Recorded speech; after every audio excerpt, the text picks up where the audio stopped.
আসসালামু আলাইকুম everyone, welcome to our tasty kitchen. আপনারা সবাই কেমন আছেন? আমরা ভালো আছি। আজকে নিয়ে চলে এলাম কাঁচা আম।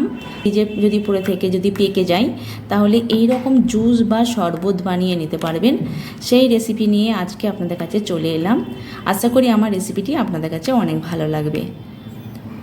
আমার রেসিপি আপনাদের কাছে যদি ভালো লাগে লাইক কমেন্ট শেয়ার করবেন আর পাশে থাকা বেল আইকনটি ক্লিক করে রাখবেন। যখনই এইরকম নতুন কোনো ভিডিও আপলোড করব সবার আগে আপনাদের কাছে পৌঁছে যাবে। নতুন বন্ধুদের কাছে অনুরোধ রইল, যারা এখনও আমার চ্যানেলটি সাবস্ক্রাইব করেননি অবশ্যই আমার চ্যানেলটি সাবস্ক্রাইব করে আমার চ্যানেলের সঙ্গে থাকবেন। আর আমিও সবসময় আপনাদের পাশে থাকবো, আপনারা সবসময় আমার পাশে থাকবেন। পুরানো বন্ধুদের কাছে অসংখ্য ধন্যবাদ সবসময় আমার পাশে থাকার জন্য। তো কথা না বাড়িয়ে চলুন দেখে নেওয়া যাক। নিয়ে নেবো 1 কেজি কাঁচা আম। তো 1 কেজি কাঁচা আম ফ্রিজের মধ্যে থেকে এই আমগুলো কালার এসে গেছে বা পেকে গেছে, তো আপনারা দেখতেই পাচ্ছেন। তো এই আমটা ফেলে না দিয়ে শরবত বা জুস বানিয়ে নেবো। তো দেখতেই পাচ্ছেন আমটা কোনো রকমে খারাপ না, তো আমটা পুরোপুরি ভালো আম, খালি কালার এসে গেছে।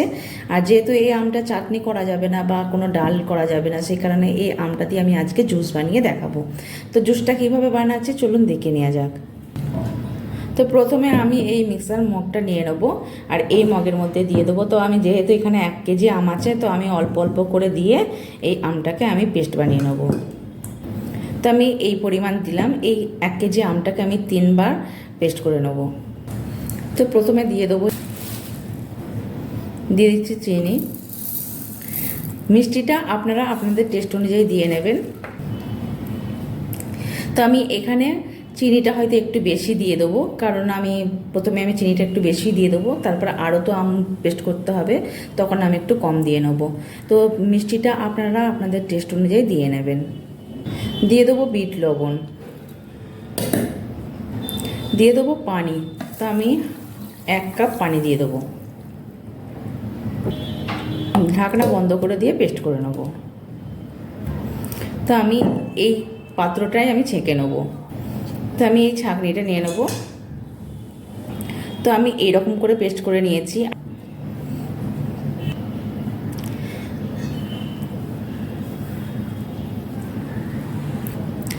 এই যে আঁশটা আছে, তো আমি এই আঁশটা আরেকবার আমি মিক্সার জারে দিয়ে দেবো, দিয়ে কুটে নেব।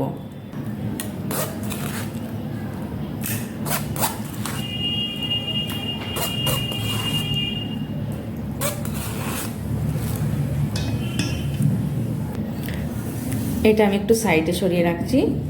এরপরে আমি আবার নিয়ে নেবো আম।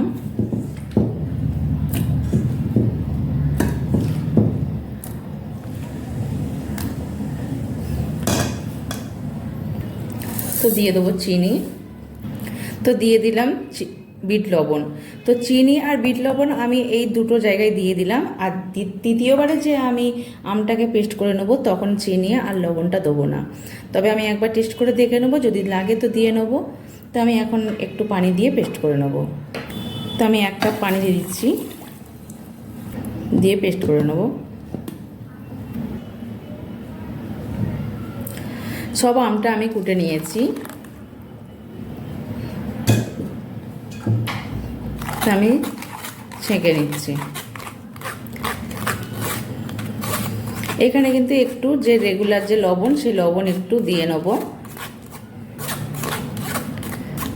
আর আমের যে এই আঁশটা আছে, এই আঁশটা আমি ফেলে দেবো।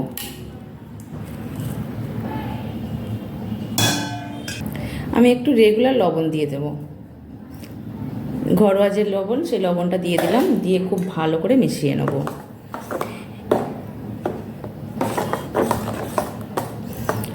আর এই শরবত বা জুসটা কিন্তু আপনারা চাইলে 1 সপ্তাহ সংরক্ষণ করে রাখতে পারবেন।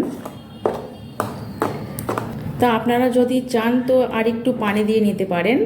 আর যদি বলেন যে না আমি ঘনটা ঠিক এইরকম রাখবো, তো এরকম রাখতে পারেন। তো অনেকটা ঘন আছে, তো আমি একটু পানি দিয়ে নেব। তা আমি এখানে আরও 1 কাপ পানি দিয়ে দেবো, দিয়ে খুব ভালো করে মিশিয়ে নেব। বিশেষ করে এই গরমে কিন্তু পেট ঠান্ডাও থাকবে আর খুব খেতেও কিন্তু ভালো লাগে। তো কাঁচা আম এরকম যদি পেকে যায় তো ফেলে না দিয়ে খুব সহজে এরকম শরবত বা জুস বানিয়ে নিয়ে দিতে বাচ্চাদের বা বড়দের দিতে পারেন। তো খুব সহজে কিন্তু এই কাঁচা আম ফেলে না দিয়ে এইরকম শরবত বানিয়ে নিতে পারবেন বা জুস বানিয়ে নিতে পারবেন। ছোট বড় কিন্তু ভীষণভাবে পছন্দ করে খাবে। তো আশা করি আমার রেসিপিটি আপনাদের কাছে অনেক ভালো লাগবে। রেসিপি ভালো লাগলে লাইক কমেন্ট শেয়ার করবেন।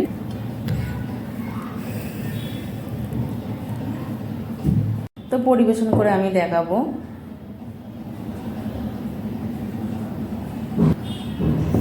তো পরিবেশনের জন্য আমি 2টো গ্লাস নিয়ে নিলাম।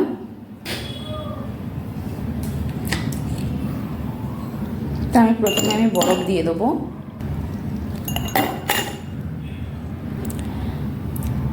এই কাঁচা আম ফেলে না দিয়ে খুব সহজে আপনারা বাড়িতেই এইরকম জুস বা শরবত বানিয়ে নিতে পারবেন। আর ছোট বড় ভীষণভাবে কিন্তু পছন্দ করে খায়। আর বিশেষ করে এই গরমে কিন্তু খেলে পেট ঠান্ডাও থাকে। তা আমার রেসিপিটি আপনাদের কাছে কেমন লেগেছে অবশ্যই জানাবেন। রেসিপি ভালো লাগলে লাইক কমেন্ট শেয়ার করবেন আর পাশে থাকা বেল আইকনটি ক্লিক করে রাখবেন। যখনই এরকম নতুন কোনো ভিডিও আপলোড করব সবার আগে আপনাদের কাছে পৌঁছে যাবে। ভিডিওটা এতক্ষণ দেখার জন্য আপনাদের কাছে অসংখ্য ধন্যবাদ। সবাই ভালো থাকবেন, সুস্থ থাকবেন আর আমাদের সবার জন্য দোয়া করবেন। আল্লাহ হাফেজ।